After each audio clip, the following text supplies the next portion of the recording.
पाकिस्तान की नेशनैलिटी कैसे हासिल की जा सकती है और कौन लोग हैं जो नेशनैलिटी के लिए अप्लाई कर सकते हैं, उनके लिए रिक्वायरमेंट्स क्या हैं, आप कब, कहाँ और कैसे अप्लाई कर सकते हैं और उसके लिए क्या प्रोसेस फ़ीस है। कुछ दिन पहले टाइम्स ऑफ मान ने एक आर्टिकल इशू किया था जिसके मुताबिक एक्सपर्ट्स जो है वो अभी 600 रियाल पे करके नेशनैलिटी के लिए अप्लाई कर सकते हैं। तो मैंने देखा यूट्यूब पे एक दो लड़कों ने वीडियोस भी बनाई उस पर, जो आर्टिकल में बताया गया बस वही उन्होंने वो पढ़ दिया। लेकिन ना ही वो आर्टिकल में बताया गया है कि रिक्वायरमेंट्स क्या हैं, कौन लोग एलिजिबल हैं, और ना ही वीडियो बनाने वालों को पता है। सही आपको इन्फॉर्मेशन वही दे सकता है जिसने ये सब एक्सपीरियंस किया हो। मेरा नाम रजब मुग़ल है, पाकिस्तान से मेरा ताल्लुक़ है और ओमान में मैं रह रहा हूँ और मेरी ओमानी वुमेन से जो है वो शादी हुई है। और इस वीडियो में मैं आपके साथ जो है वो 100% जो सही इन्फॉर्मेशन है वो शेयर करूँगा और अपना जो है पर्सनल एक्सपीरियंस वो शेयर करूँगा। तो आप इस वीडियो को आखिर तक देखिएगा। आई होप कि आपको समझ आ जाएगी ये पूरा जो क्राइटेरिया है वो क्या है। सबसे पहले मैं आपको बताऊंगा कि कौन लोग अप्लाई कर सकते हैं। अप्लाई वो लोग कर सकते हैं एक्सपर्ट्स में जिनको 20 साल ओमान में हो चुके हों, लीगली वो इधर रह रहे हों। एक हाजी औरत जिसकी ओमानी से शादी हुई हो वो अप्लाई कर सकती है। हाजी बंदा जिसकी ओमानी औरत से शादी हो जैसे मैं अप्लाई कर सकता हूँ। मेरे बच्चे अप्लाई कर सकते हैं इन केस अगर उस बंदे की डेथ हो जाए, ठीक है, तब वो बच्चे अप्लाई कर सकते हैं। अदरवाइज़ अगर ओमानी औरत का जो हाजी हस्बैंड है वो ज़िंदा है, वो अप्लाई करेगा, उसको नेशनैलिटी मिलेगी तो बच्चों को मिलेगी। या लीगली एज बच्चे जो 18 साल से ऊपर हो चुके हैं तब बच्चे जो है सेपरेटली जो है वो अप्लाई कर सकते हैं। हाजी औरत जिसकी ओमानी से शादी हुई हो और उसका एक बच्चा हो तब वो अप्लाई कर सकती है। या उसको वो डाइवोर्सी हो वो अप्लाई कर सकती है। और इनके लिए अलग अलग रिक्वायरमेंट्स हैं, मैं आपको आपको बताता हूँ। जो फॉरेनर्स हैं अगर वो अप्लाई करना चाहते हैं उनके मिनिमम 20 साल जो ओमान में हो चुके हों, उनका अच्छा जो है वो इधर रिकॉर्ड हो, कोई क्रिमिनल एक्टिविटी में इन्वॉल्व ना हो वो। और जो हारजी मर्द है जिसकी ओमानी वुमन से शादी हो जैसे मैं, उसको 15 साल ओमान में हो चुके हों, कोई क्रिमिनल रिकॉर्ड ना हो। और हाजी औरत जिसकी ओमानी से शादी हुई हो उसको ओमान में 10 साल हो चुके हों। और इन दोनों में अगर जिन्होंने ओमानी से शादी की है, ये 10 साल तब काउंट होते हैं जब उनको मिनिस्ट्री ऑफ इंटीरियर वजारत दाखिलिया से मैरिज सर्टिफिकेट इशू। ये नहीं है कि उन्होंने शादी पाकिस्तान में कर लिया या उधर की है तो वो शादी इधर एक्सेप्ट नहीं हुई उनकी। तो मतलब उस डेट से नहीं, जिस डेट से मिनिस्ट्री ने आपकी मैरिज जो है वो इधर एक्सेप्ट की है, ओमानी मैरिज सर्टिफिकेट आपको इशू है, तब से वो आपके 10 साल औरत के लिए काउंट होंगे और मर्द के लिए वो 15 साल वो काउंट होंगे उस डेट से जिस दिन मिनिस्ट्री से आपको मैरिज सर्टिफिकेट इशू हुआ है। और इनके लिए आपको क्या डॉक्यूमेंट्स चाहिए होंगे अप्लाई करने के लिए। सबसे पहले आपको आपकी passport copies, valid Omani visa हो उस पर, आपका करेक्टर सर्टिफिकेट ओमान से, आपके ओरिजिन कंट्री से जो है वो एम्बेसी से अप्रूव्ड होना चाहिए। उसके बाद आपका सैलरी सर्टिफिकेट, मिनिस्ट्री से आपको एक रिटन लेटर चाहिए जो भी आपकी मुतलका एम्बेसी है, उसमें वो लेटर में मेंशन होता है कि आप को इजाज़त दी जाती है कि आप अपना जो है पासपोर्ट चेंज कर सकते हैं।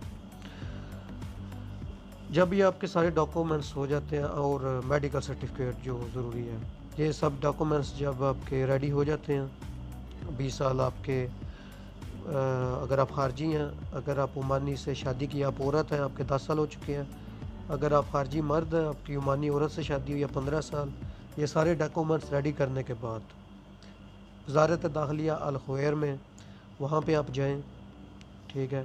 फर्स्ट फ्लोर पे वहाँ पे एक ऑफिस है, मकतब अल जवाज़ात वल जिनसियात, वहाँ पे आप जाएं, आपको जो है वो शॉर्ट इंटरव्यू लिया जाएगा। आप बताएं कि मैं अप्लाई करना चाहता हूँ, ये मेरी बायो है, अपने बायोग्राफी प्रोवाइड करनी है अपनी, आपने शादी यहाँ पे की है या वैसे आप 20 साल से रह रहे हैं। तो शॉर्ट आपका इंटरव्यू लिया जाता है, आप क्या काम करते हैं। यहाँ पे मैं मेंशन कर दूँ कि जैसे वो आर्टिकल इशू हुआ या जैसे यूट्यूब पे वीडियोस बनी कि कोई भी एक्सपर्ट्स नहीं, उसमें वाइट कॉलर जॉब्स जिनको 20 साल हो चुके हों, जिनका अच्छा बैकग्राउंड हो, जैसे आप समझ लें इंजीनियर्स, प्रोफेसर्स, डॉक्टर्स, ये लोग जो है प्रेफर किए जाते हैं। बाकी जो है वो आम बंदा वो तो ऐसे मिनिस्ट्री में जा ही नहीं सकता।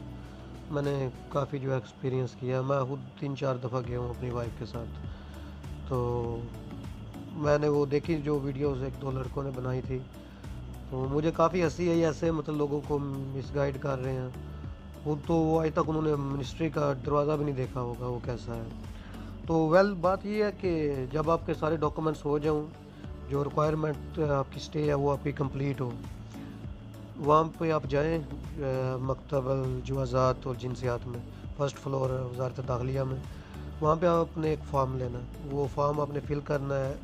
आपके जो डॉक्यूमेंट्स आपको बताए हैं वो सारे आपने अटैच करने हैं, आपकी फैमिली मेम्बर उन सब की पासपोर्ट कापियाँ वो आपने अटैच करनी है। तो जब आप फॉर्म फिल कर लें तो उसको आपने सबमिट करना है। अगर आप एक्सपर्ट हैं, आपका मनी के साथ कोई रिलेशनशिप नहीं है, आपको जो है वो 600 रियाल पे करना पड़ेगा। और वो यहाँ पे मेंशन कर दूँ, इसकी पहले जो है फ़ीस नहीं थी। ये जो आर्टिकल छपा है ना, इसकी बॉटम लाइन आप यही समझिए कि इसमें ये बताया गया कि फॉर्म की जो फ़ीस है वो आपने पे करनी है। पहले आप अगर अप्लाई करते थे तो कोई फ़ीस नहीं होती थी, ठीक है।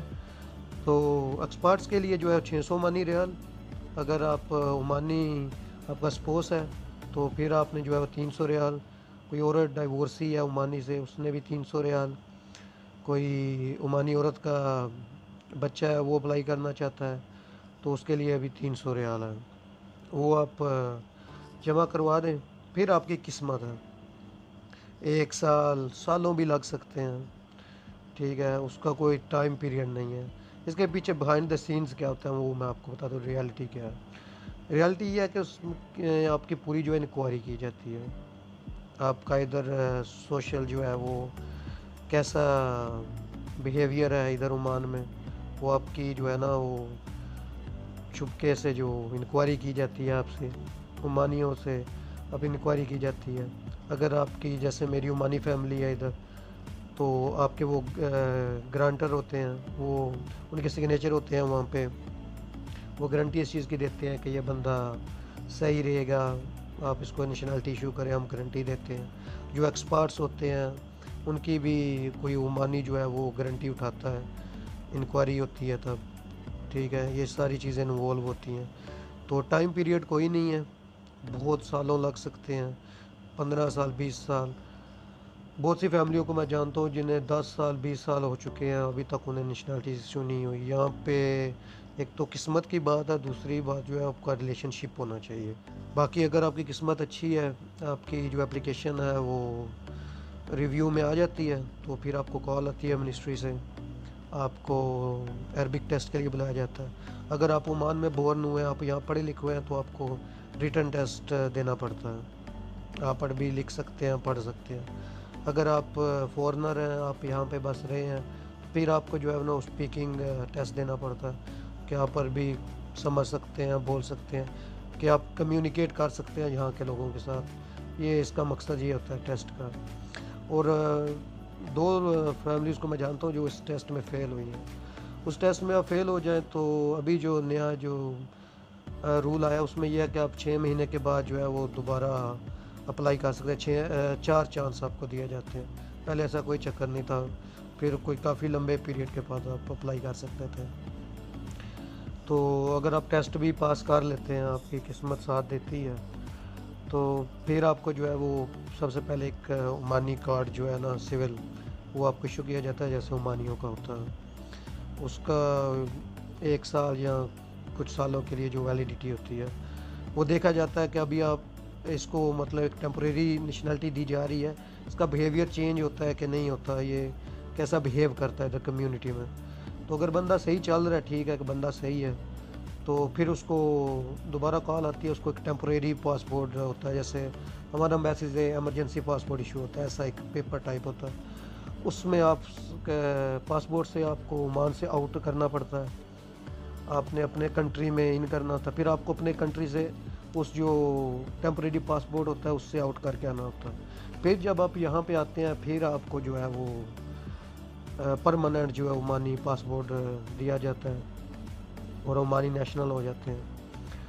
जब अभी जो नया रूल आया उसके मुताबिक ये है कि जब आपको नेशनलिटी दी जाती है, कोई एक टाइम पीरियड उन्होंने नहीं मेंशन किया, ना ही मुझे पता, मैं गलत बयानी नहीं करूँगा आपके साथ, लेकिन ये बताया गया आपको लॉन्ग टर्म यहाँ पे रहना पड़ेगा नेशनलिटी के बाद।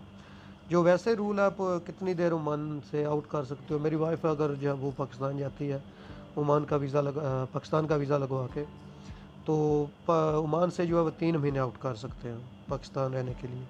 3 महीने के बाद उसको मस्त जो है पाकिस्तान में जो ओमानी एम्बेसी उधर रिपोर्ट करना होता है कि मैं ठीक हूँ, सही हूँ, ये है वो है। मुझे अगर दोबारा स्टे करना है तो उधर बताना पड़ता है कि मैं क्या वजह है जिस वजह से मैं और रहना चाहती हूँ यहाँ पे पाकिस्तान में। तो 3 महीने का जो वो टाइम पीरियड होता है, 3 महीने जो है आप ओमान से जो है आउट ऑफ कंट्री जा सकते हो। अगर ज़्यादा टर्म्स ने आपके लिए जाना है, आपको पहले पता है कि आपने ज़्यादा अर्सा रहना है, तो फिर मिनिस्ट्री से जो है वो आपको एक लेटर चाहिए होता है, ठीक है। वो अगर लेटर दे आप फिर 1 साल जितना वो आपको अलाउ करें आप रह सकते हैं। और दूसरी बात जो है, जब ओमान में डुअल नेशनलिटी का सिस्टम नहीं है, जैसे ये अमेरिका में अमेरिकन नसार होते हैं या यूरोप में होते हैं, उनकी पाकिस्तानी नेशनलिटी भी रहती है और उनकी जो उधर वो गेट करते हैं वो भी। इधर डुअल नेशनलिटी का पूरे अरब में कोई कानून नहीं है। जब आप ओमानी नेशनलिटी लेते हैं आपका पाकिस्तान का पासपोर्ट कैंसिल हो जाता है, फिर आप सिर्फ जो है वो ओमानी शहरी होते हैं। पाकिस्तान पे आपको कोई कानून लागू नहीं करता। पाकिस्तान जाने के लिए आपको वीज़ा लेना पड़ता है और वो कोई इशू नहीं है, बहुत इजी सा वीज़ा होता है। तो अगर आप ख्वाहिशमंद हैं वो आप अप्लाई कर सकते हैं। अगर आप इन सारी जो है वो रिक्वायरमेंट्स पे जो है वो पूरे उतरते हैं तो बेस्ट ऑफ लक, आप अप्लाई करें। आई होप कि आपको वीडियो से कुछ इन्फॉर्मेशन मिली होगी। फिर भी अगर आप कुछ क्वेश्चन पूछना चाहें मुझसे जो मैं वीडियो में नहीं बता सका, या कोई भी आपको हेल्प चाहिए इधर, या कोई भी आप ओमान के बारे में कोई लीगल इन्फॉर्मेशन जानना चाहें, तो आप मुझे फेसबुक पे कांटेक्ट कर सकते हैं, इस वीडियो के नीचे कमेंट कर सकते हैं। तो इंशाल्लाह जल्दी मैं एक और वीडियो लेके आऊँगा आप सबके लिए।